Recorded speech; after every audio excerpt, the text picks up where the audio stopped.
Open up your eyes and see the miracles. When we open up our eyes in the morning, we say, Maidani. We say, thank you, God, that you restored my soul within my body. Rabba Munasecha, great is your faithfulness, that you trust. I'm going to have a great day. We wake up in the morning, we open up our eyes, and we see a miracle. We're alive.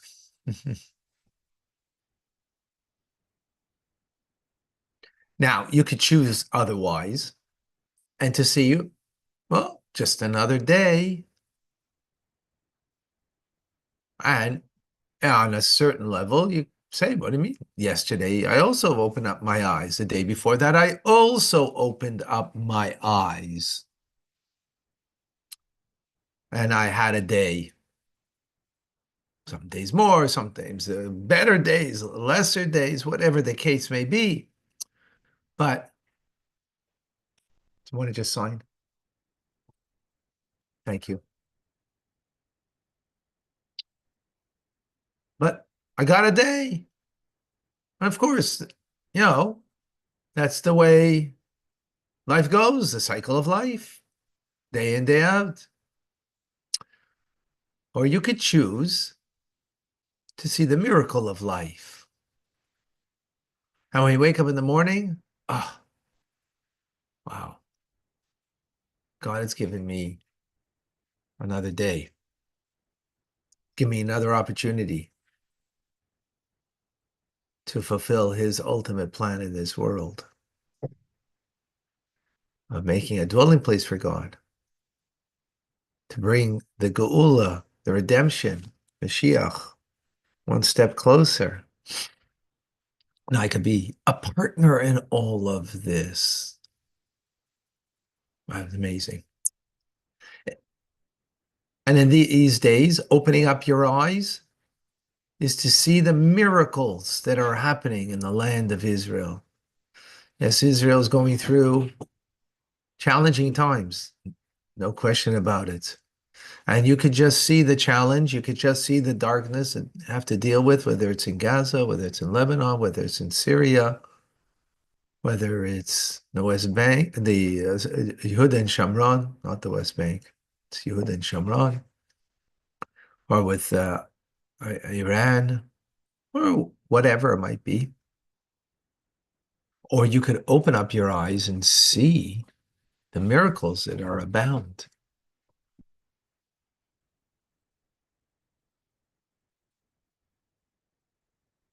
Which I'll let you see for yourself. Or if you come here to Fabring, we'll help you to see the miracles. Welcome to Tanya Today. I'm Rabbi Ronnie Fine, coming to you from Chabad Zurich and Kadesh in Montreal, Canada, where it's a privilege and a pleasure to share with you the Tanya. We conclude today the fourth essay, lengthy essay, in Kunshas Achrein. A week today, we will start a new cycle. So in anticipation, Mazel Tov. And maybe that's also one of the miracles. You're still here to study, which is amazing, beautiful.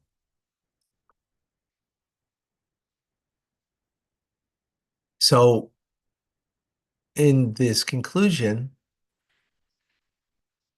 the Alter Rebbe quotes from the Eitz Chaim Shar Yechudim. And when it comes to Torah study, when you're studying the Mishnah, for example, so the study is for the Kabbalistic, mystical dimension of what you're studying to understand, of the Mishnah is the spirit of the garment of the world of Yetzirah, Ruach level. Explain in a moment. And when you're studying Talmud, Gemara rather, and you're studying the spirit of the neshama level of the garment in the world of Bria. So let me explain.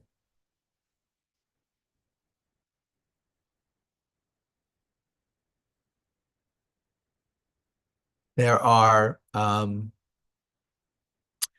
dimensions of the soul, 3 that are enclosed within us. The lowest level is nefesh, then ruach, and neshama. Nefesh is the soul that's connected to the body and the biological parts of the body, the physicality of it, of the body, which will include also the actions that we do, because that's a physical thing. Ruach is the spirit of the soul.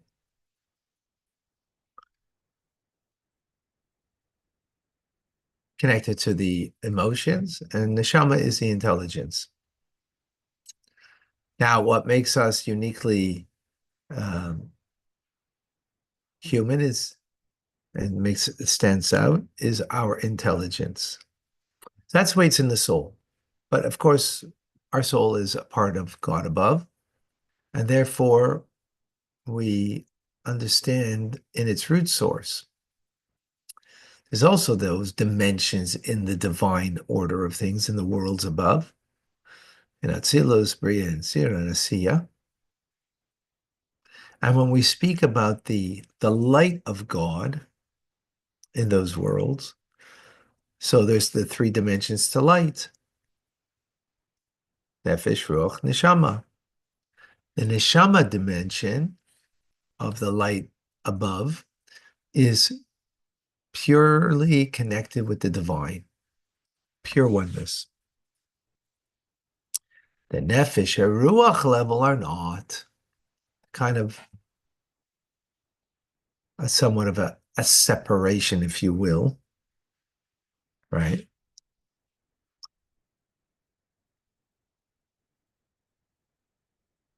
Somewhat of its, if you will, its own identity. So based on that, the statement that we just made from the Eitz Chaim, that the Mishnah is the Ruach level, spirit level, in the world of Yetzirah, right? That would suggest that it is that the Torah precipitates a garment of Ruach, which is a created being. But it's Torah, God's wisdom, God's will. It's one with God. So how would we understand that?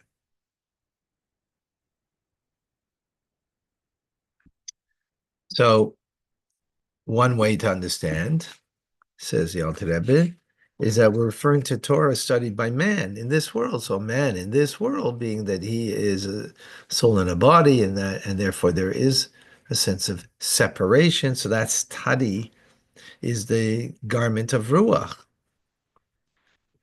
because it's precipitated by the person who's studying, who is a separate entity from the divine. We have a piece of the divine in us, but we're still a separate entity because of our physical reality, right?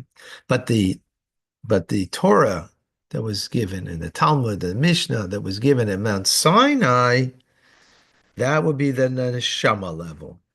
But it's Torah on its own stead is pure godliness. But when it comes to me studying it down here, then it becomes the Ruach level, right, of a garment that is created through the study of the individual, right? Now, even if you want to say that at Mount Sinai, or the way Torah is in its pure state, is also Ruach. The Mishnah is Ruach of Yitzirah, and the Gemara is Ruach, the spirit of the light of God in the world of Bria. So it's still not an independent entity, right? It wouldn't be like an independent entity, but rather like an emissary who merely expresses the power of the one that sent him. So God sends Torah as an emissary, just like an angel does a job as an emissary, and sometimes an angel is called in God's name. So here too, there is no independence over here. Right. That's the point of the Torah teachings. Now, what's important, since you're a messenger of God in these teachings, so in it is, clothed in it, is the Ein Sof ultimately a way of Chachma, of Atzilus, and beyond Atzilus. So the Torah teachings inside of it, vested within it,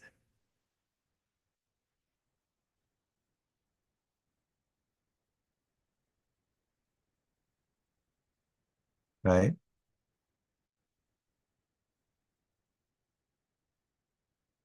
In it is, vested in it is the Ein Sof.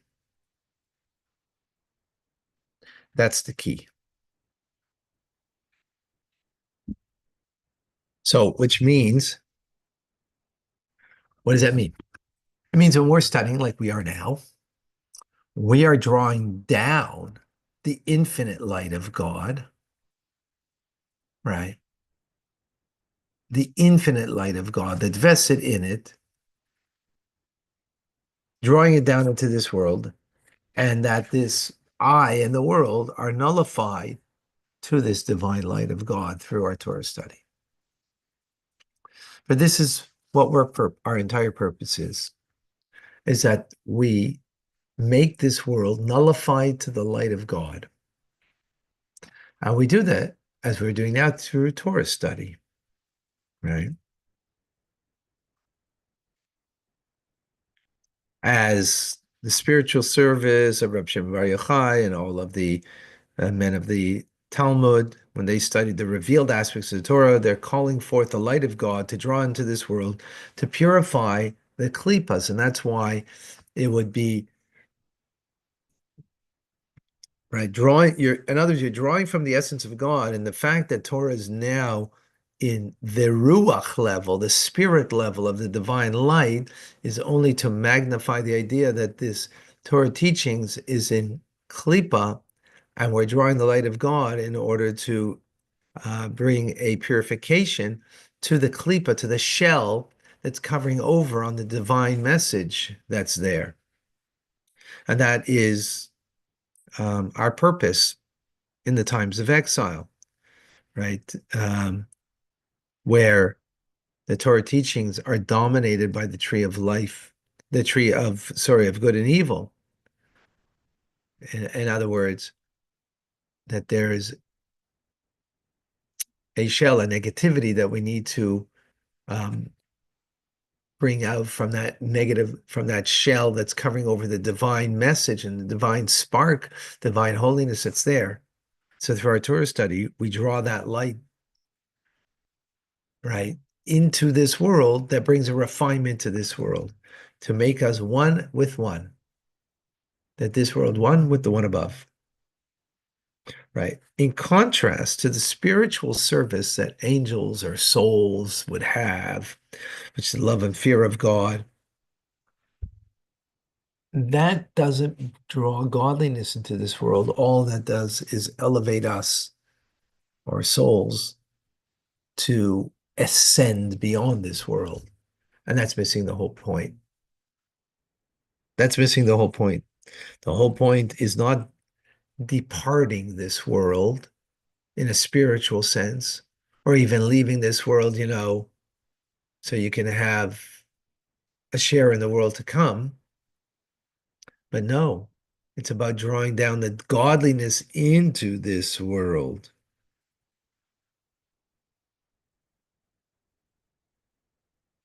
So therefore, we can understand how angels are created through our Torah study. Even if we don't learn Torah with proper intent, we create angels.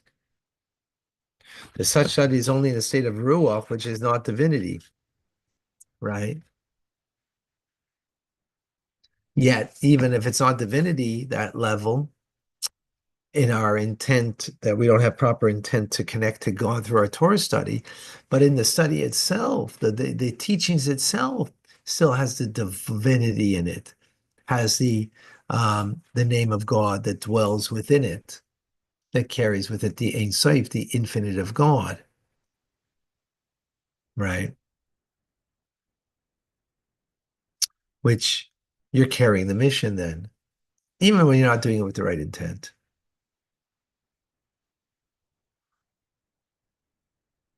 Wow, fascinating.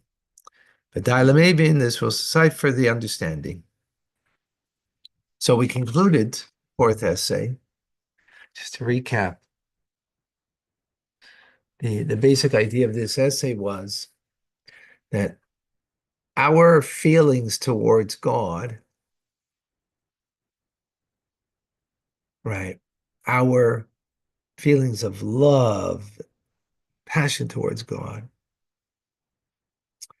the sense of awe that you're standing before the divine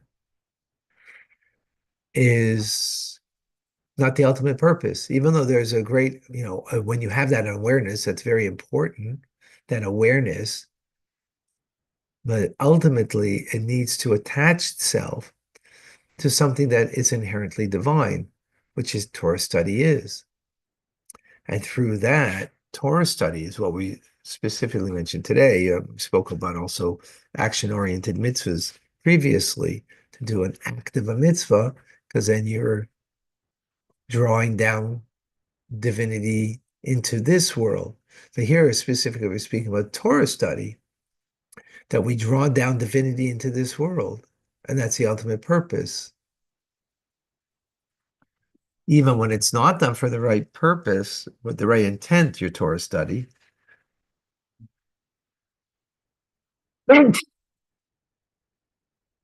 still in that Torah study is the name of God, the, the wisdom of God, and so on. I see some questions here. After 120, when someone goes to the next world, why do we only say that may the neshama have an aliyah and don't add anything about the nefesh and ruah?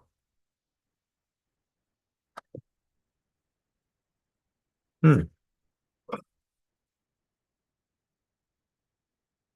So my first response to that would be, we probably, we're not going to name all 5 parts of the neshama that have an aliyah, but I think it means that in reference to the entirety of the soul.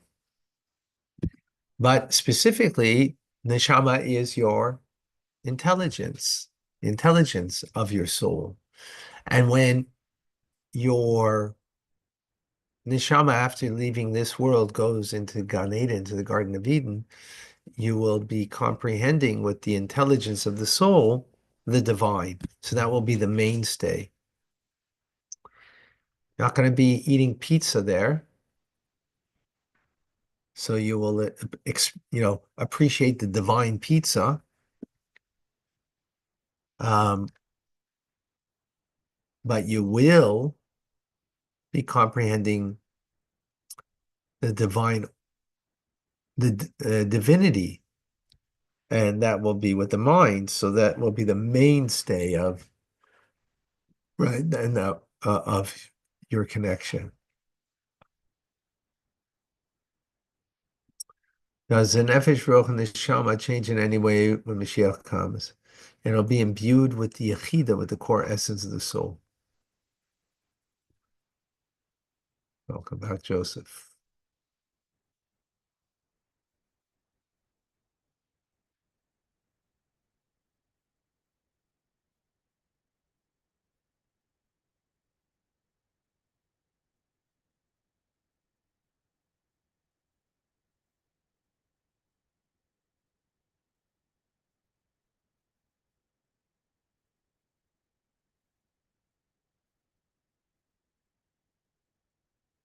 Any other questions? I don't see.